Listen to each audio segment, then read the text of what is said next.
uji chi-square ini biasa kita kenal dengan uji kuadrat. Nah, kalau misalnya teman-teman mau menguji hubungan antar dua variabel yang terdapat dalam baris atau kolom, itu bisa pakai uji chi-square.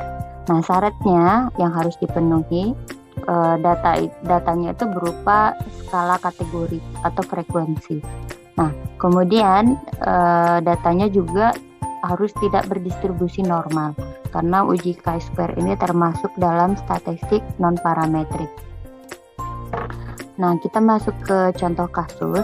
Jadi misalnya di sini kita ingin menguji hubungan antara jenis kelamin dengan kejadian gagal jantung. Kemudian kita langsung masuk ke analisa datanya ya, teman-teman bisa buka software SPSS-nya, kemudian masuk ke variable view. Nah, di sini JK, saya buat JK dan juga GGJ. Jadi JK ini untuk jenis kelamin ya, untuk variabel independennya, GGJ ini untuk gagal jantung. Kemudian nanti yang di bagian ini diisi ya, untuk values-nya ya, kode 1 untuk jenis kelamin laki-laki, kode 2 untuk jenis kelamin perempuan. Sedangkan untuk gagal jantungnya itu kan jawabannya ada 2, ada tidak gagal jantung dan juga gagal jantung. Jadi kode 0 untuk responden yang tidak mengalami gagal jantung, dan kode 1 untuk responden yang mengalami gagal jantung. Kemudian oke. Kita masuk ke data view, baru di sini dimasukkan ya berdasarkan data yang kita dapat. Jadi kalau tadi kode 1 itu untuk jenis kelamin laki-laki, kode 2 untuk jenis kelamin perempuan. Nah, yang di sini kita masukkan juga kode 1 ini untuk responden yang mengalami gagal jantung, dan yang kode 0 ini untuk mereka-mereka yang tidak mengalami gagal jantung. Nah, kemudian klik bagian analyze, klik bagian descriptive statistics, dan pilih yang bagian cross tabs ya. Nah, nanti ini kan muncul ya dua dialog ini, jenis kelamin dan gagal jantung.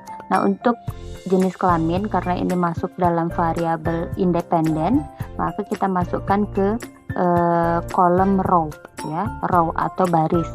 Sedangkan untuk yang GGJ-nya atau variabel dependennya kita masukkan ke bagian kolom ya, masukkan di bagian kolomnya ya. Kemudian teman-teman pilih bagian statistik, nanti akan muncul dialog seperti ini, maka conteng di bagian chi-square-nya ya. Nah, kalau misalnya kita pengen tahu risk estimate-nya, risikonya berapa kali sih untuk variabel independen mempengaruhi variabel dependennya, maka bisa diklik bagian risk-nya. Kemudian continue ya. Kemudian pilih bagian sales, nanti akan muncul dialog seperti ini. Maka untuk bagian percentage-nya bisa klik di bagian row-nya atau barisnya. Kemudian continue dan oke. Maka akan muncul dialog seperti ini ya. Nah, jadi ada ini persentasenya ya, atau data frekuensinya. Kemudian ada bagian cross tabulasinya dan juga hasil dari uji chi-square-nya ya. Nah, ini untuk risk estimate-nya ya, kalau kita pengen tahu odds ratio-nya ya. Nah, untuk interpretasi datanya yang pertama ya, ini untuk cross tabulasinya kita bisa lihat bahwa laki-laki yang tidak mengalami gagal jantung itu sebanyak 45,5% ya. Kemudian laki-laki yang mengalami gagal jantung itu sebanyak 54,5%. Nah, sebaliknya untuk perempuan yang tidak mengalami gagal jantung itu sebanyak 21,1%, dan untuk perempuan yang mengalami gagal jantung itu sebanyak 78,9% ya. Totalnya 100% ya.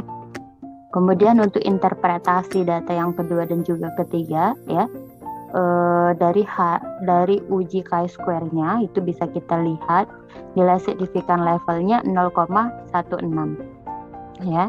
Nah, ini kalian bisa lihat di sini ya. chi-square-nya ya. Di sini kita bisa lihat signifikan levelnya two-sided sini 0,160.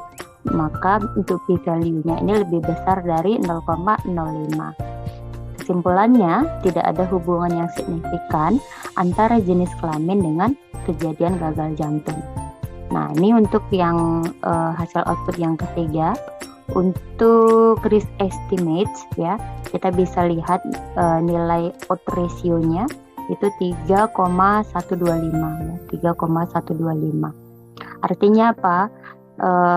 Responden dengan jenis kelamin laki-laki itu 3 kali lebih berisiko mengalami gagal jantung dibandingkan responden perempuan gitu.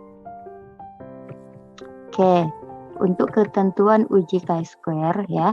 Jadi kalau nilai signifikan levelnya atau two-sided-nya itu lebih kecil dari 0,05, maka H0-nya ditolak dan HA diterima.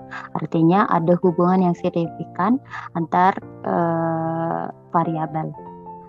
Sedangkan sebaliknya kalau nilai signifikan levelnya lebih besar dari 0,05, maka kesimpulannya tidak ada hubungan yang signifikan antar kedua variabel.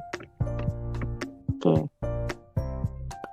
ini ya tadi karena nilai signifikan levelnya 0,87 berarti lebih besar dari 0,05, maka tidak ada hubungan yang signifikan antara jenis kelamin dengan kejadian gagal jantung. Ini referensi yang saya pakai, semoga bermanfaat.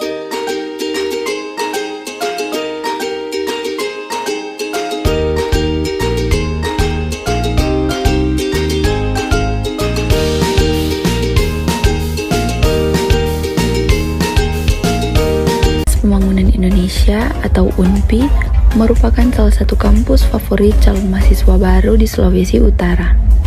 Lokasinya berada di Bahu, Manado, dan memiliki beberapa fakultas serta terdiri dari berbagai jurusan atau program studi, yaitu Fakultas Pertanian, Fakultas Hukum, Fakultas Teknik, Fakultas Fisip, Fakultas Sastra Inggris, dan Fakultas Keperawatan. UNPI juga telah memperoleh hasil akreditasi baik oleh Badan Akreditasi Nasional Perguruan Tinggi.